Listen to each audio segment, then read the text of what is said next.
Kinetic Health's webcast on carpal tunnel syndrome. Today I'm with Dr. Tarveen Alwalia, and we're going to be discussing some of the misconceptions that are common with carpal tunnel syndrome.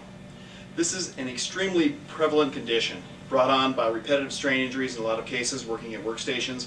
In fact, in the United States, more than 260,000 carpal tunnel surgeries are done per year, a phenomenal amount. And yet, if we look at those surgeries and how successful they are, we'll soon see that if we use a functional criterion, basically after performing the surgery, can the person return to previous tasks, we'll find that conventional treatments are usually quite unsuccessful. Yes, they'll be out of pain, but if we look at the workman's compensation stats or stats with different government agencies, we'll see that quite often only 23% of people can actually return to previous tasks. If we look at conventional perspectives on carpal tunnel, we'd only be looking at an area right around here where the median nerve passes through the wrist, in this area. And if our focus is only on this, we'll find that the conventional treatments really don't bring around the resolution of the condition the way they should. As a matter of fact, studies have been done at the University of San Diego where they took over 500 cases of carpal tunnel syndrome and resolved those cases without actually addressing the carpal tunnel in most cases. It was less than 2% of cases where they actually had to go in and do any procedures on the carpal tunnel. The classic medical definition of carpal tunnel syndrome indicates that it's a motor or sensory impairment of the median nerve along the carpal tunnel, which is located in this area here. If that's the only area that you're focusing your diagnosis and your treatment on, oftentimes the whole median nerve, which goes all the way from the neck, shoulder area, all the way down to the little fingertips, is ignored. From our perspective, there's a lot more to it than just the carpal tunnel itself. As Tarveen just talked about, if we take a look at different sites along the entire median nerve all the way down from the wrist itself up to the shoulder, we're going to see some very interesting areas where commonly we'll see the median nerve become entrapped. Now, of course, we're going to take a look right at the carpal tunnel itself, but we're also going to consider other areas, such as where the median nerve crosses into the muscles, what we call the thenar area. And then we're going to start working our way up the arm. Another area of great significance is an area called the pronator teres, a muscle that goes down here. The median nerve transverses right through either underneath or through the middle of this muscle. This is actually a double-bellied muscle that the median nerve goes through. We can actually feel in here where the muscle bifurcates and then the nerve goes on either side of it and translates through. A very, very common area of entrapment. Another area is an area where the median nerve goes through. It's basically up the elbow here, called the ligament of Struthers. Another common area is just under the armpit or the axilla here, an area which is referred to as the corporal pectoral tunnel. What also is a very important area is muscles called the scalenes. Between the anterior and medial scalenes, we'll get the brachial plexus passing through, which is a network of nerves. To be successful at treating carpal tunnel syndrome, the main thing is to get the nerve to actually translate through the tissue.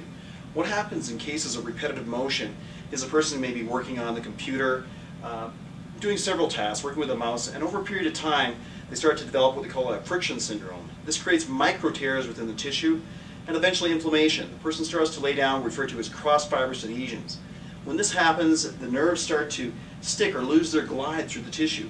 So what we need to do is we actually need to get in there and free up those restrictions by actually going on the adjacent tissue to it and literally getting the nerve to translate or move through the area of obstruction.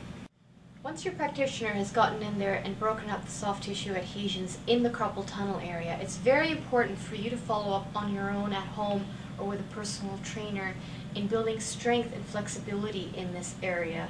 And it's not just in the carpal area, it's throughout the whole kinetic chain. So starting at your neck, down to your shoulder, your arms, your wrists and hand, very important to strengthen all of those areas. Once you've had your ART practitioner break up the adhesions and soft tissue restrictions, it's very important for you to follow up with that at home or at the gym with exercises. Exercises are important because it will help you build strength, flexibility, and increase proprioception, which means your brain's awareness of that area of the body. We'd like to give you a few examples of strength exercises and exercises that increase flexibility. The first exercise works on flexibility. Begin by placing your hand to your side. Then you're going to take your hand all the way out bring your hand down like so. So extend your wrist, and you'll take your head and bring it down to the side that you've straightened out the arm. Hold it there for 10 seconds, and then bring your head back straight, and as you bring your head straight, you're going to bring your arm down and bring your arm back like a waiter would to grab a tip from behind, and bring your head to the opposite direction. So the first stretch, you're increasing the nerve tension in one direction, and then as you move through to the other direction, you're increasing nerve tension in the opposite direction. It's very important to make sure that your hand comes up like so, in the wrist flexion position, as you bring your head down to the opposite side. The next exercise focuses on increasing the strength of the wrist and hand musculature.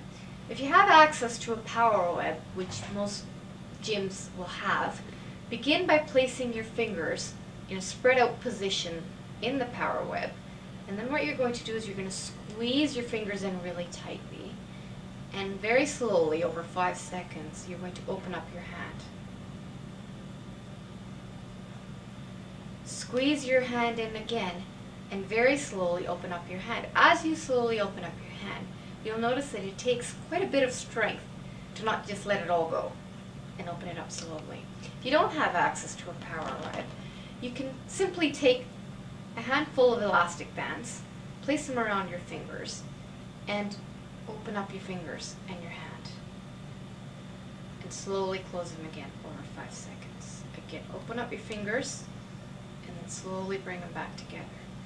You can increase resistance with this exercise by using more rubber bands. In conclusion, we'd like to reaffirm that how important it is to treat not just the area of the carpal tunnel, but the entire length of the median nerve, all the way up from the neck, all the way down under the arm, all the way down right to the carpal tunnel, and even into the hand. Using this approach, we've had a success rate of over 90% in terms of a functional resolution. Again, you need to be able to return to your job. Of course, we want to get you out of pain. You shouldn't have the numbness, the alteration in sensation referred to as paresthesias.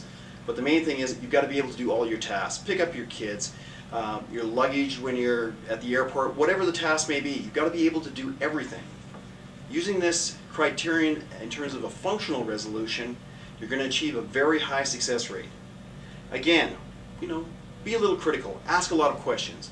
If you're going in for surgery, you need to say, am I going to be able to return to my previous task? No one can give you guarantees, but you need to look at how successful a particular procedure is.